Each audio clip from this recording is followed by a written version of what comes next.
7부 언약궤와 지성소, 사라진 하나님의 보좌를 찾아서, 프롤로그, 가장 거룩한 방 안에 있던 상자, 예루살렘, 솔로몬 성전의 가장 깊은 곳. 성전 안에는 세상의 어떤 왕도 쉽게 들어갈 수 없는 공간이 있었습니다. 바로 지성소, Holy of Holies, 코데샤 커다심이었습니다. 일반 백성은 물론이고 제사장조차 자유롭게 들어갈 수 없었습니다. 오직 대제사장, 하이 프리스트, 하코엔 하가돌만이 1년에 한 번 속죄일, 욤 키풀에 들어갈 수 있었습니다. 그리고 그 어두운 방의 중심에는 한 가지 물건이 놓여 있었습니다. 황금으로 덮인 나무 상자, 바로 언약궤, Ark of the Covenant, 아로나브릿이었습니다. 그러나 오늘날 이 언약궤는 존재하지 않습니다.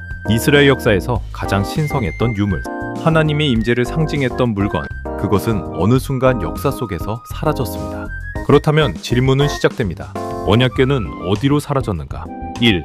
언약궤란 무엇인가? 언약궤는 단순한 종교 유물이 아니었습니다. 히브리어 이름은 아론 하베리트, 아론 하브리트입니다. 직역하면 언약의 궤입니다. 여기서 궤에러는 상자 또는 궤짝을 의미합니다. 그러나 이 상자는 보물을 보관하는 왕실 보물 상자와 달랐습니다. 그 안에는 이스라엘 신앙의 중심이 되는 물건들이 보관되었습니다. 출애굽기, 북 오브 엑소두스, 시모트, 최종 편집 시기, BC 65세기경 추정에 따르면 언약궤 안에는 십계명 돌판, Tablets of the Law, 루코타브리티 놓였습니다. 또한 후대 전승에서는 만나를 담은 항아리와 아론의 쌍난 지팡이도 함께 보관되었다고 전합니다. 자료 북 오브 엑소더스, 시모트, 형성 과정, BC 2000년기, 최종 편집 시기, BC 65세기경 추정, Letter to the Hebrews, 프로세브라이오스, 작성 시기, AD 1세기 후반 추정. 그러나 언약궤의 가장 중요한 의미는 내부의 물건보다 그 위에 있었습니다. 바로 하나님의 임재였습니다. 2. 언약궤 위의 그룹, 보이지 않는 왕의 자리. 언약궤 위에는 두 개의 금으로 만든 그룹 체루빔, 그룹임이 있었습니다. 그룹은 오늘날 흔히 생각하는 어린 천사 이미지와 다릅니다. 고대 근동에서 그룹은 신적 공간을 지키는 강력한 존재로 묘사되었습니다. 메소포타미아의 라마수나 이집트의 스핑크스처럼 신성한 공간의 수호자 역할을 했습니다. 출애굽기는 하나님께서 그룹 사이에서 말씀하신다고 표현합니다. 이를 히브리어로 요셰브 하케루빔, 요셉 하크루빔, 즉 그룹 사이에 좌정하시는 분이라고 표현합니다. 여기에는 매우 중요한 신학적 특징이 있습니다. 고대 근동의 왕들은 자신의 신상을 만들어 신전 안에 두었습니다. 그러나 이스라엘의 성전에는 하나님의 형상이 없었습니다. 비어있는 공간, 보이지 않는 하나님, 그러나 그분의 임재를 상징하는 언약궤, 이것이 이스라엘 신앙의 독특한 특징이었습니다. 3. 지성소, 하늘과 땅이 만나는 공간. 솔로몬 성전은 세 공간으로 구성되었습니다. 첫째, 현관, 울람. 둘째, 성소 헤이칼. 셋째, 지성소 데비얼, Holy of Holies 였습니다. 지성소는 정육면체 구조였습니다. 열왕기상은 지성소의 크기를 20규빗바느 20규빗바느 20규빗으로 기록합니다. 즉, 완전한 정육면체였습니다. 많은 연구자들은 이것이 단순한 건축 구조가 아니라 신학적 상징이라고 봅니다. 고대 세계에서 정육면체는 완전성과 신성한 질서를 의미했습니다. 훗날 요한계시록, 북 오브 레벌레이션, 아포칼립시스 요한 후 AD 2세기 말 추정의 새 예루살렘 역시 정육면체 형태로 묘사됩니다. 자료 북 오브 레벌레이션, 아포칼립시스 요한 후, 작성 시기 약 AD 95년경 추정. 이는 성전 신학이 초기 기독교에도 영향을 주었음을 보여줍니다. 4. 언약궤는 어떻게 솔로몬 성전에 들어왔는가? 솔로몬 이전 시대에도 언약궤는 존재했습니다. 출애굽 이후 광야 성막, 타버나클, 미시칸의 중심에 있었고 이스라엘 백성이 가나안 땅에 들어간 이후 여러 장소를 거쳤습니다. 대표적인 장소가 실로, 베델, 베셀, 벳엘, 기라제아림, 키리앗 제아림, 키리앗 예아림입니다. 다윗왕, 다빗, 제위야, BC 열공시봉 9700년경은 언약궤를 예루살렘으로 가져왔습니다. 그리고 그의 아들 솔로몬왕, 제위 약 BC 17,931년경이 성전을 완성한 뒤 지성소에 안치했습니다. 열왕기상 8장은 솔로몬이 언약궤를 성전으로 옮기는 장면을 기록합니다.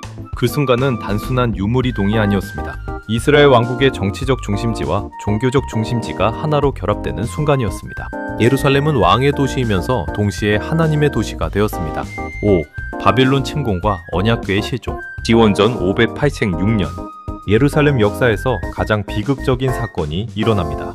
바빌론 왕국, 베빌로니언 킹덤의 왕 느부갓네살 2세, 네부갓네살 세티, 제위, BC 제공 5호돌 62년가 예루살렘을 함락시키고 솔로몬 성전을 파괴한 것입니다. 성전은 불타고 성전의 금과 은, 청동 기물들은 약탈되었습니다. 열왕기하, 세컨드 북 오브 킹스, 세폴 멜로킨 펜.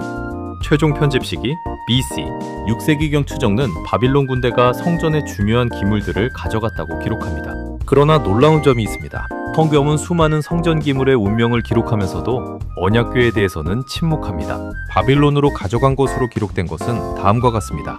룻 기둥, 야긴, 자친, 야킨과 보아스, 보아스, 놋바다, 브론즈시, 문물 투멍. 성전의 금은 기물. 하지만 언약궤는 등장하지 않습니다.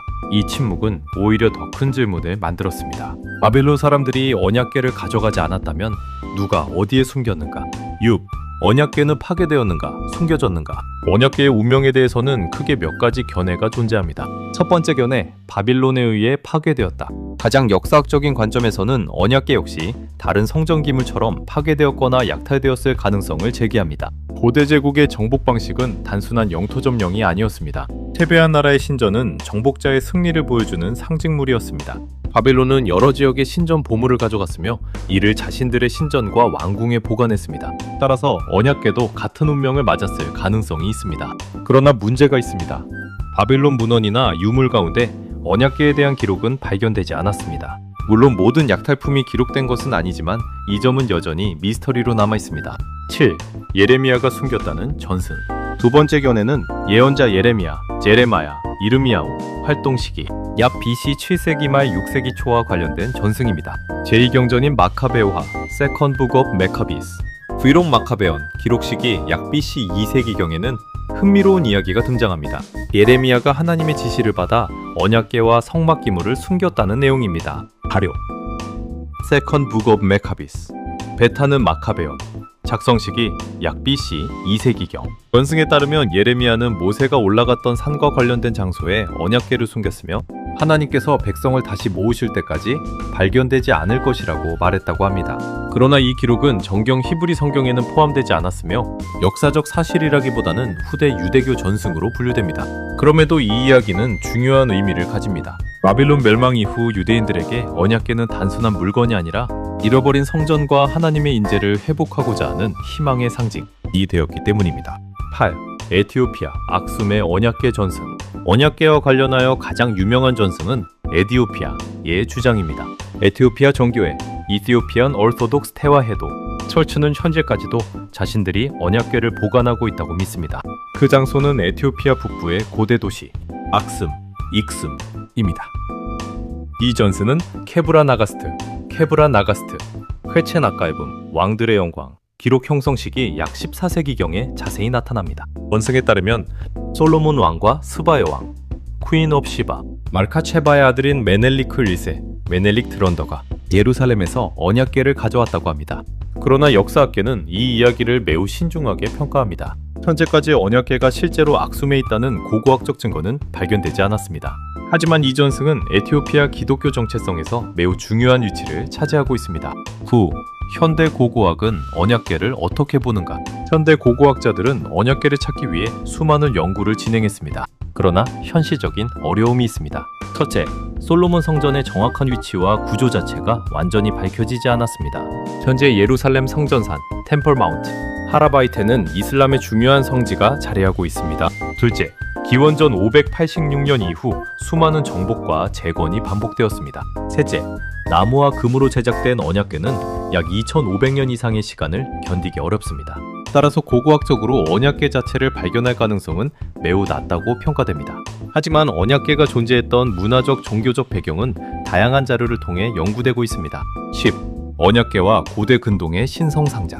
흥미로운 점은 고대 근동 세계에도 신성한 상자와 왕자 개념이 있었다는 사실입니다. 이집트에서는 신상을 운반하는 신성한 궤가 있었고 메소포타미아에서는 신들의 상징물을 담은 신성 공간이 존재했습니다. 그러나 언약궤의 독특한 점은 그 안에 신상이 없었다는 것입니다. 고대 세계 대부분의 신전은 신의 형상을 중심으로 했습니다. 그러나 이스라엘 성전의 지성소는 비어 있었습니다. 하나님을 어떤 형상으로 제한하지 않는 신앙. 이것이 이스라엘 종교의 가장 독특한 특징 중 하나였습니다. 12천, 사라진 언약궤가 남긴 의미. 언약궤는 사라졌습니다. 그러나 그 의미까지 사라진 것은 아닙니다. 유대교에서 언약궤는 하나님과 이스라엘 사이의 언약을 상징했습니다. 기독교에서는 언약궤가 새로운 언약과 연결되어 해석되었습니다. 초기 기독교 신학에서는 마리아를 새로운 언약궤로 비유하기도 했습니다. 예수 그리스도를 통해 하나님의 임재가 인간 가운데 거한다는 신학적 해석입니다. 제7부 결론. 사라진 상자, 남겨진 신앙. 언약궤는 역사 속에서 사라졌습니다.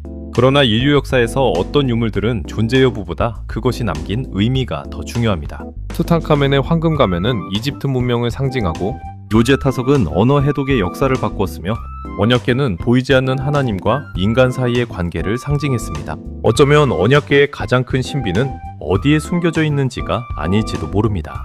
진정한 질문은 이것입니다. 인간은 보이지 않는 것을 어떻게 믿고 그것을 어떻게 역사 속에 남겨왔는가? 언약궤는 사라졌지만 그것이 상징했던 언약과 희망은 수천 년 동안 살아남았습니다. 다음 제8부 예고. 솔로몬 성전의 파괴와 숨겨진 보물, 바빌론, 로마, 그리고 사라진 성전 보물의 행방.